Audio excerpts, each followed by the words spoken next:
Now this is a Sculk powered monster. Actually, it's not that impressive. It's a cool design, I guess. Obviously I know what it is, but you guys don't yet. So I would assume if I walked in here, you know, obviously that didn't happen. What actually happened was this, and yeah, it's not very exciting. But if I turn myself into survival and go into this, I get a bit more of a fright, I guess, if I walked into the flames. Hey, I still missed the flames. But obviously, this is just an idea. You could do anything. But the main point is, this is a motion detector. And that's because we have this thing in the system. The Sculk sensor. Now it has more uses than you think. If someone gets their hands on this and knows what they're doing, boy is it really, really dangerous. But if I place it down again, you guys can tell then it makes a noise, right? It makes a noise whenever you move around, that's cool. Now you might be thinking, hey Dragon, if it makes a noise, then how is it all this dangerous? How is this dangerous if it just makes a noise whenever you go near it? But the noise we can fix quite easily. Now here we have the Sculk sensor in water. Now this is actually really weird to look at. But if I move around and you see it's activating, if I put like a piston here, it would activate, as you can tell. Apart from the piston, it isn't making a sound. Isn't that incredible? Right, so now we know that the Sculk sensor with water on top is one of the most dangerous redstone components of them all. The reason why it's so dangerous is Sculk sensor waterlogged plus TNT is kaboom. Yeah, very lethal, but it can also be used for good things, apart from explosions. If you wanted to know, this is the radius of the Sculk sensor. It has a radius of 9 blocks including it, and it has these ends to the radius, which is actually kind of useful in some contraptions, as you can utilize this block being the one that can only be detected, and no other blocks surrounding it being detected, which is quite cool. Now you don't actually have to be a redstone genius to understand this. Let's go over here. Now this is a much more simplified version of that monstrosity over there. Now it's something I made genuinely myself, using my redstone knowledge obviously. You just have to know what these blocks do, and boom, you have yourself a defense mechanism. Quite easy to set up. Now you can replace this with anything. You can replace this with TNT.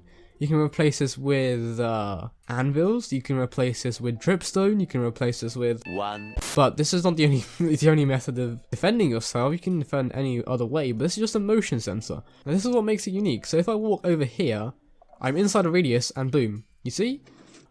There we go. Got shot. Quite easily. And if it moves again, it would technically get shot because there will be dispensers all over here, but this is just a simple prototype. But yeah, you get the idea. So you guys know what the observer does, right? It detects changes in the block. So if the Sculk sensor detects something as in like a vibration, it will send a signal to this observer, which is pointing to this observer, and then this observer. Therefore this redstone dust will go on. Therefore this piston will be extended, therefore this observer will be extended, therefore when this is extended it changes its block state, so it powers this and then it powers the dispenser, and by the time the dispenser is powered, the block is pulled up and the dispenser can shoot. Yeah, that's a lot. But again, you don't have to be a genius to work this one out. You could probably make something a lot simpler than this anyway. Much better. It could be quite expensive for you if you're doing it in survival. But you can always replace this with like a looping around redstone signal. As long as it reaches this and this observer, it will still activate the dispenser. Right, I hope that makes sense. If I go on talking about this, it'll get very boring. Onwards. So we have the defense mechanism with the radius lined out, so we know that if something happens, yeah, anything gets punished. But like that's not the end of the defense mechanism. You need something that will make it die for real. And this is where this comes in. So, anything a bit sus about this? Anything sus? Yeah, this is a dropping floor. Right, let's get kitted out in netherite armor. There we go. Oh, it's still the witch is still there. Right, I'm netherite now, or apart from my boots. Well, what? That was kind of a fail. Now this should work. Okay, here it should. Yeah. Oh my word. I died faster than I thought I would. So as you saw there, I got killed by falling into a floor. If you're wondering, those are lingering potions. They stay there for a long time, which is quite a lot to comprehend, but you saw some scaffolding and you saw some sand. So 2 and 2's put together, you should be able to work out a majority of this trapdoor. But if you don't, let's go over here. Right, so this is a much simpler version of this contraption. It's basically the same function. We have a waterlogged Sculk sensor connected to a piece of redstone right down there, because the Sculk sensor itself can detect stuff and send stuff vertically downwards like this. You see?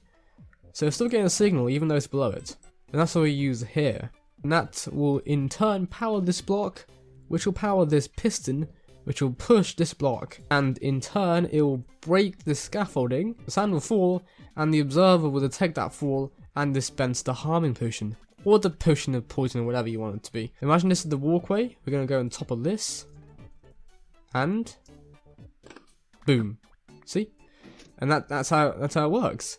You should have saw the sand drop down but then disappear. Where'd it go? And guess what? The sand went into my inventory. Now how's that, I hear you ask? Well, this is a half slab. So if something that has gravity falls on it, it will break. Half slabs as in slabs that are half a block and are on the floor instead of above it. If you have blocks like this, then the sand will just sit on top of it like that. But if it's halfway down, the sand will just figure out that it's not supposed to be there and it will drop. And that's how in this trap there is no sand at the bottom. So we've got the defenses, we've got the trap.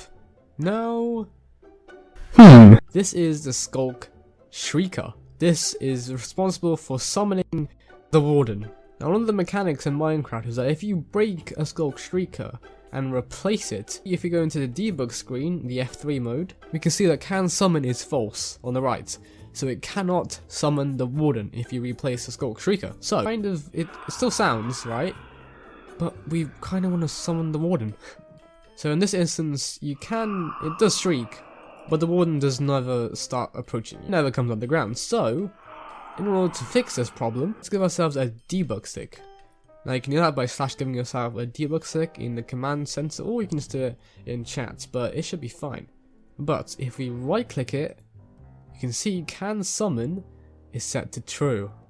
Now it's false, and now it's true. So if we step on this, looking at subtitles, it should say the Warden advances.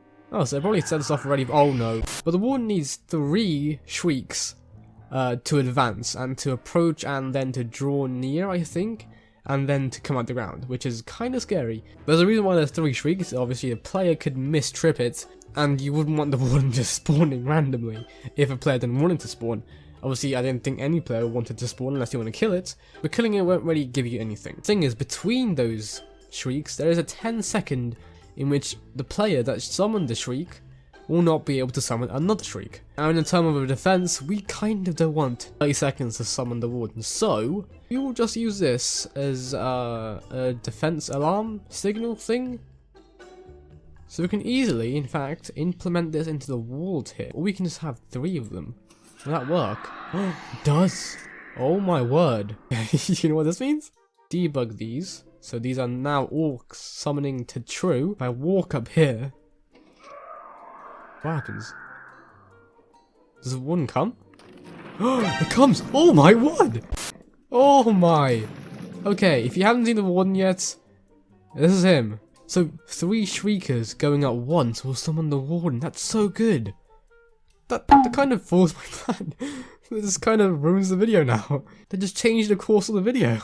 And boom. Bye. You just leave a Sculk catalyst though, but you can quite easily get it from elsewhere, so I don't think it's worth your effort. So you can't get a debug stick in survival, so you're gonna have to build this somewhere in the deep dark, which is quite scary. I mean, conquering the whole thing it's a challenge on its own, but obviously we're in the creator world, so we can quite easily make the biggest defense we can without any problems. Boy, this and the Warden combined is quite a good defense, I would say. I think the Warden kind of trumps it all. Oh my word. But oh no, the Warden's after me. Oh no. What? He's... Bruh!